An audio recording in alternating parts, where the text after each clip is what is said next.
Hello and welcome. My name's Marie and this is my knitting journey. Today is a traditional podcast episode. Sorry if you can hear any background noise, but the kids are now off school and my partner's home, so there may be some background noise.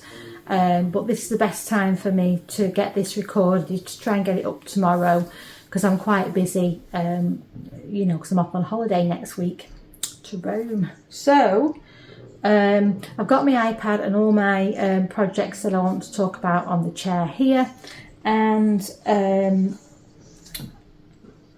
there's no finished objects. I thought there might be, but I got distracted with two new, well actually I think there's 3 new cast-ons since I last recorded the podcast.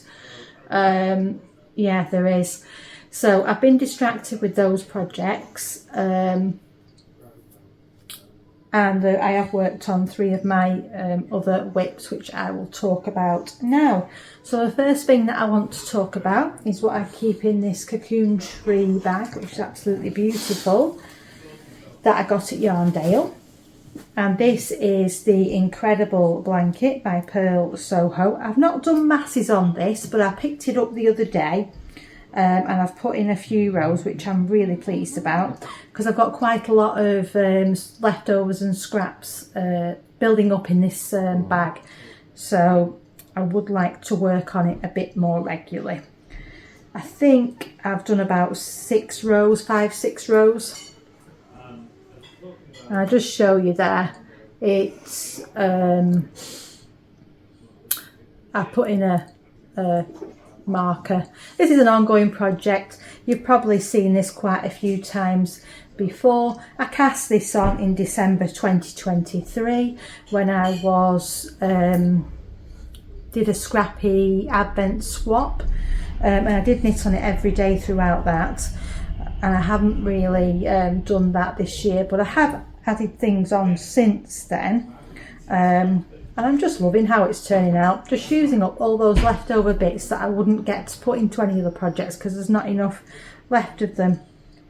And there's not a lot more to say about this other than, as I mentioned last time, on whichever video it was, I think it might have been my whips video, I am hoping that when I get back off my holiday and throughout August, I am going to focus on clearing my needles, and I'm going to be focusing on anything cast on in 2023, although this isn't in my mind part of that focus, because it's an ongoing long-term project that I'm just going to keep going on until I'm happy with the length, but I hopefully will get to put a few more rows on it next month when I'm doing those whips.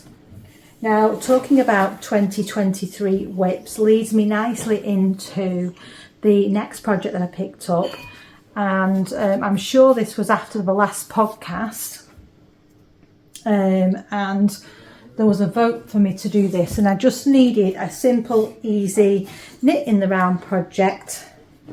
This is in my lovely Willow Bay bag, which my friend Mona bought me. And this is my cloud, well, I call it lovingly known as the cloud sweater because it is so soft. It's the Cozy Classic Raglan by Jessie Maed Designs, and it is the softest, loveliest thing ever, and I've finished the body. So I don't think I've got my marker in there. But I think, just let me see if I can tell. Yeah, I think I was about here, and so I've done all that body from there to there, and I've done the ribbing, and I've done a sewn bind off, and I've actually picked up and knit a few rows on the first sleeve. I didn't want to just leave it with no needles on and end up where I've got another project where I've not actually picked up and started the sleeves. So I have done that on this, so this is ready to go when I get back off my holiday, because this is one of my older whips from 2023, and I'll show you the yarn again, and I'm sure you've seen it. It's an ongoing thing. Sorry, I have to bend down in my bag. So it is the Drops Alpaca, and that's in colour 0100. Love this yarn, definitely use it again. That is if I can tolerate wearing it and it's not itchy. And then this beautiful skein. I hope you can see that and that it is actually focusing. That's Mammy and Florrie, and I got this at Yarndale as well. And this is Salmon Skies Over the Sage, Surrey Alpaca Cloud, 74% alpaca, 26% silk, and 50 grams is 300 metres. So yeah, very, very pleased with how this is turning out. Very much inspired by Vinicia, the Woolly Worker, a podcaster on here who I really enjoy watching. And yeah, you've all seen this before, so I don't think I need to say a lot, but it's really nice that I've got the body finished. 1 second, I think someone wants to come through. Okay, apologies for that. My son just wanted to go upstairs because he's finished his tea. Which project should I mention next? Probably the one that I worked on after that, which is the Musselburgh hat that I'm doing for my partner Dwayne. And this is in a Zakami sock yarn. Lovely brown colour. I don't know if I've got the tag in here actually. No, I've not. I'm knitting until I've got 20 grams left on this, and then I'm hoping that will mean that after I've done the decreases on the Musselburgh, I will have enough left to put in the blanket I showed you earlier. I'm not sure if I will, but hopefully I will, and this will be a nice sized hat for me. It's the first time I've done a Musselburgh, but after doing this Scrappy, this is quite simple because it's the same construction. I got this yarn at the Woolly Good Gathering in April. Just picked this up in mind for my partner because he does like hand knit accessories. He's got a hat already and some socks, and he really loves them both and gets use out of them. So I always look out at festivals now for single skeins for him. And I'm storing this in my scrap bucket, which you will have seen me using before. Absolutely love this. Definitely will knit another one. 1 minute.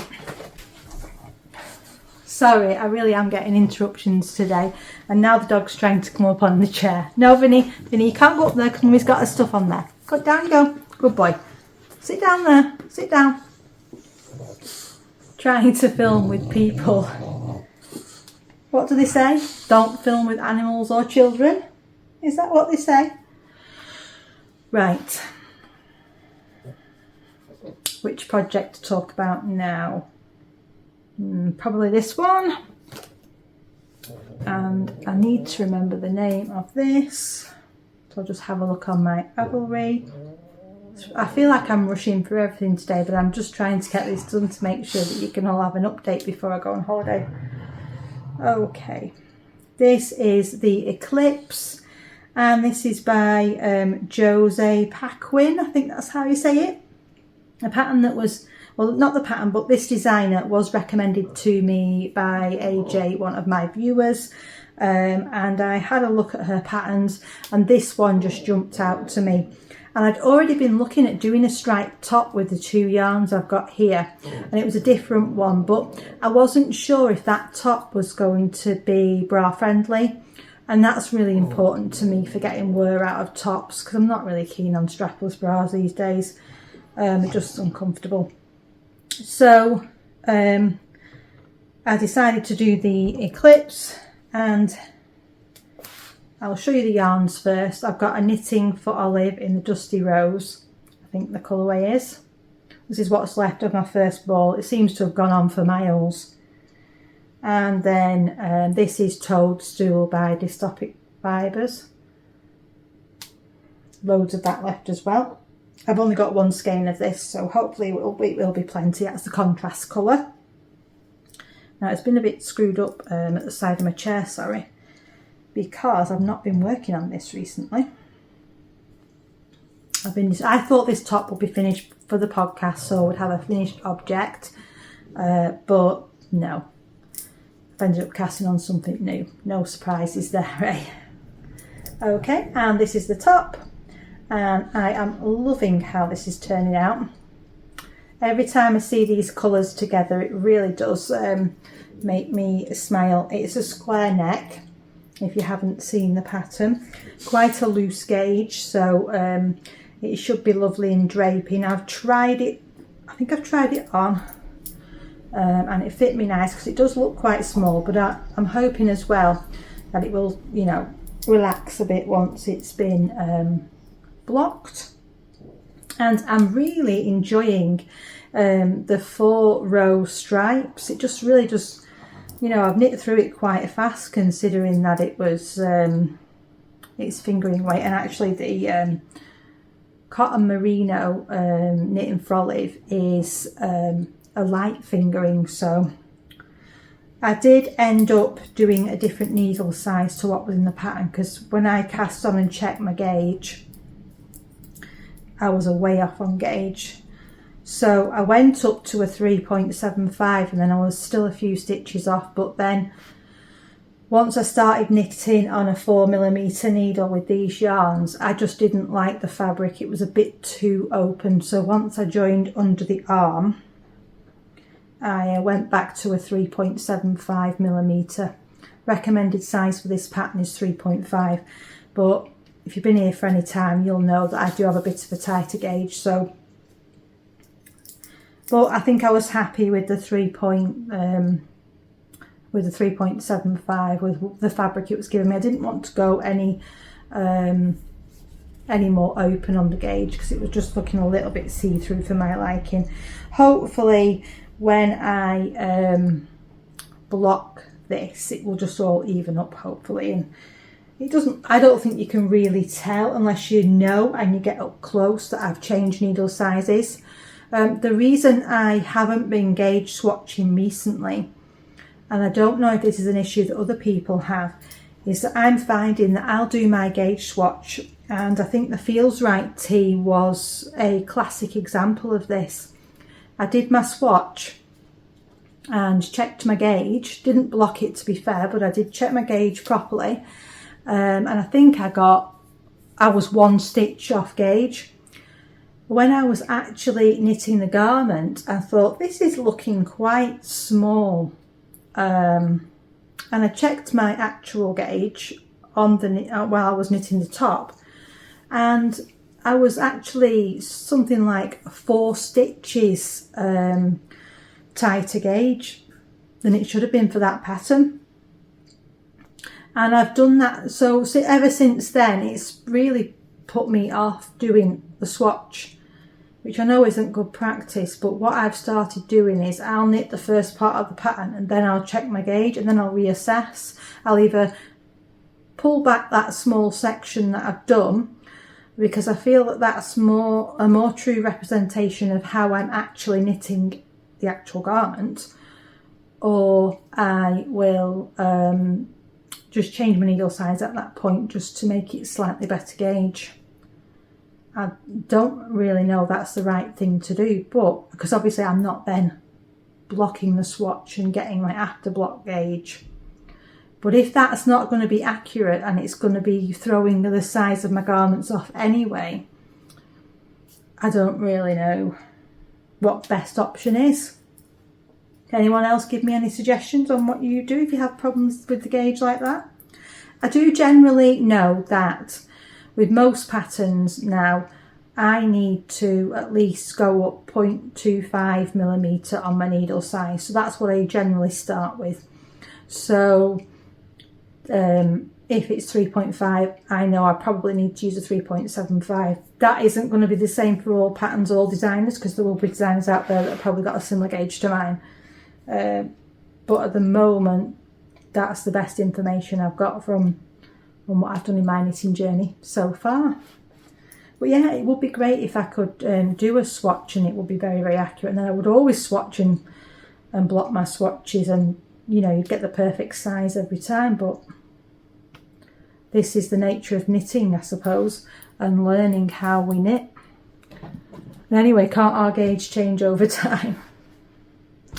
Who knows? Okay, so yeah, that was the Eclipse top, and it's going to be a lovely, lovely garment once it's finished. I can already tell.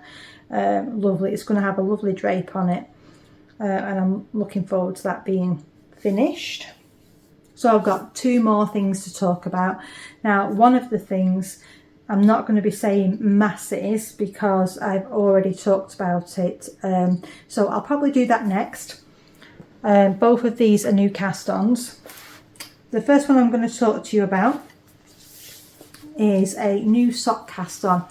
Now, if you've watched my earlier podcast, you'll see that I bought the Sock Project by Summer Lee, and I absolutely love watching her channel, and her socks always turn out really nice. Just a lot of lovely designs. So I thought I would get the book when it came out. And because of the issues that I've been having with my socks not quite getting the right fit, I thought I would start straight away with her basic sock pattern. She has 5 basic sock patterns in the book, and I'm going to work my way through them all and hopefully get to a point where I've got a lovely fitting sock for myself and a sock recipe that I can follow that's for me.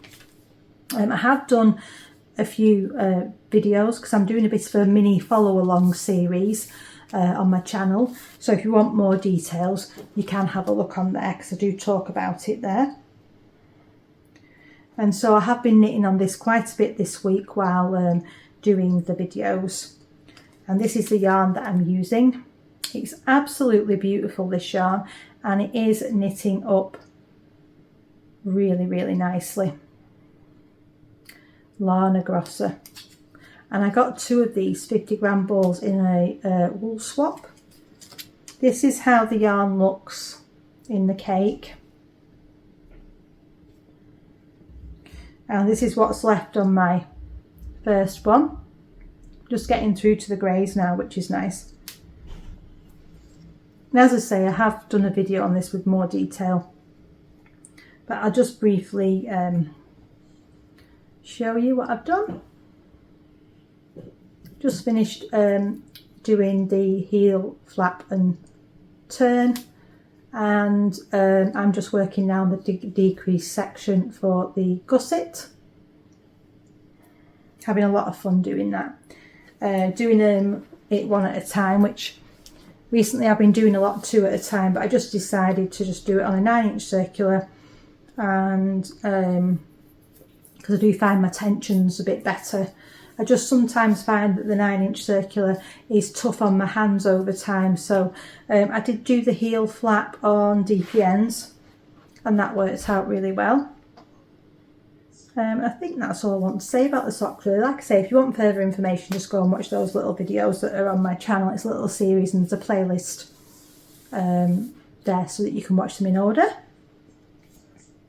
I am getting through these pretty quick because I've only got one project left to talk about, but I think it's because I'm mindful of the time, and I will be working soon. So, okay, last project. Need to get my iPad because I don't remember the name of this one. Okay, so I'm knitting this. Well, I'm actually knitting it with tin, lin and lin, or line, however you want to say it. I've heard it said multiple ways, and this is in Sanders Garn. Everyone knows about this this particular yarn. It's very, very popular, and the colour code is 4620. It's like a very, very, very pale lilac colour. Now I couldn't get in Line, I couldn't get it in this colourway. Was really hard to get hold of, and I couldn't get enough to make the garment that I wanted to make. So I bought some Line and I bought thin lin, or whatever it's called, to get enough of a quantity so that I could make the tank top that I wanted to knit. And so what I have been doing, and what has slowed down the progress slightly, is that I've been making sure that I alternate the yarns. and holding the thin line double does make a different colour. That one seems to have a lot more of a shine in it, and I'll see if I can show you. I've got this attached to my project, but this has much more of a sheen to it than the line. Both beautiful, and I don't think you'll notice once the final garment is knit up, and I'll show you that in a second. But yeah, I thought it was better to, so then even if they do look different, it would look like a mild or faded effect, and it wouldn't affect the overall outcome of the garment. One little side note, I really like the knitting process with that yarn better than Drop Spell. I know that the content is very, very similar in those yarns, but I do think the Sandisk yarn is softer and more pleasant to work with. The Drop Spell is a bit more dry, I'd say, but it does soften up over time. I would still use the Drop Spell again, but I think that one's a bit nicer, but obviously it's a lot more pricey. And the tank top that I'm knitting with that is the classic knitted tank top by Knitcroaddict. And it is very similar to the other pattern that I did, but it looked as though the straps at the top were a little bit wider, so I was hoping that that would mean that it would then definitely cover my bra compared to the Tolster tank. And I'll show you the knitting now, hopefully without dropping my yarn all over the place. Yeah, it's lovely to work with this yarn, I really like it. And I have made good progress. I'm in the round. I've been working on it for on and off for about maybe 5-6 days, but I have been doing the sock at the same time. Yeah, I'm really pleased with how it's knitting up.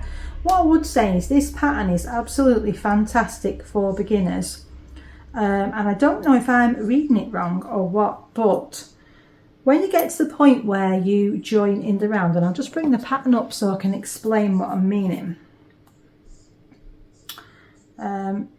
Yeah, on this pattern, and I mean, I must have tried reading this section of the pattern about 5 times because I thought, I'm missing a line here, or I'm missing a comment here that says knit these rounds until you get to a certain length or whatever's. So when you go to knit the body, it tells you all the details about joining in the round, placing, don't place a marker, then do this, then do that. Obviously it's a bulk pattern, so I can't go into too many details, but it says round 2 knit, round 3 repeat round 2, and then it says for the next round knit 1 through the back loop, purl 1 through the back loop, which is the ribbing. Now if I'd have followed that exactly as it stated there, that would mean that I would start my ribbing after I'd done 2 rounds under the armpit. Now, I don't think that's, I keep looking and looking thinking it must be me just missing something, but I don't think it is. I think there's a line that should be in there that should say continue until X number of rounds or certain length, and I'm sure most patterns do that, and I can't for the life of me see it anywhere.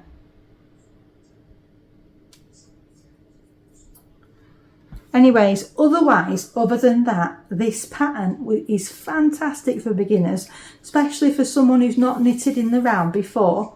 If you haven't, and I do have a viewer who mentioned that she normally knits her garments flat, so if you do want to knit something in the round, give this pattern a go, because at every stage of the pattern there's photos which show you what your knitting should be looking like, and I just think that's fantastic, so that you know that you're understanding the written instructions correctly. I just think it's really, really good, and I was quite impressed up until that point that I've just mentioned, but it's a small point. It's just I kept thinking I'm missing something here. Where is it? Where is the bit where it tells you this length or due to the length you like? Or anyways, it's been a very, very straightforward project. I've done this construction before, so it isn't hard to follow. And I'm going to hold the fabric up to the camera, and then you can have a look and see if you can see what I'm saying about the colour difference. It's very, very hard to show you on camera, but it's kind of like the thin lin has the more silvery, shiny effect, whereas the other one is a little bit duller. But altogether, it looks like, I think it looks like quite a cohesive fabric, and I think it's going to be quite a lovely staple garment in my wardrobe, which is what I'm trying to achieve at the moment. So I've no idea when them two tops will be finished. Obviously, I'm going away, and I'm not going to actually be taking any knitting with me. I'll be too busy doing other stuff while we are away. So and we only have carry-on luggage, so you know, not really got room for yarn and stuff, etc. And I think that's all I wanted to talk to you about. Sorry if it's been a bit, feels like it's been a bit of a rushed episode, but if you do have any questions, pop them down in the comments below. And all these projects have a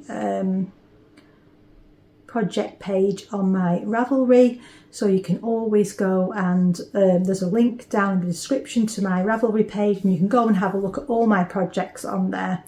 I am pretty good at putting them on there. I don't always update the notes, but I think I've only missed putting one project on there since I started using Ravelry. So lots of notes, lots of information there for you if you need it. And like I say, I can always answer your questions in the comments. If you would like the video and share it, that would be great. And yeah, subscribe if you want to find out when my next video is out on my channel. Thanks for watching. Happy knitting. Have a good week. Bye.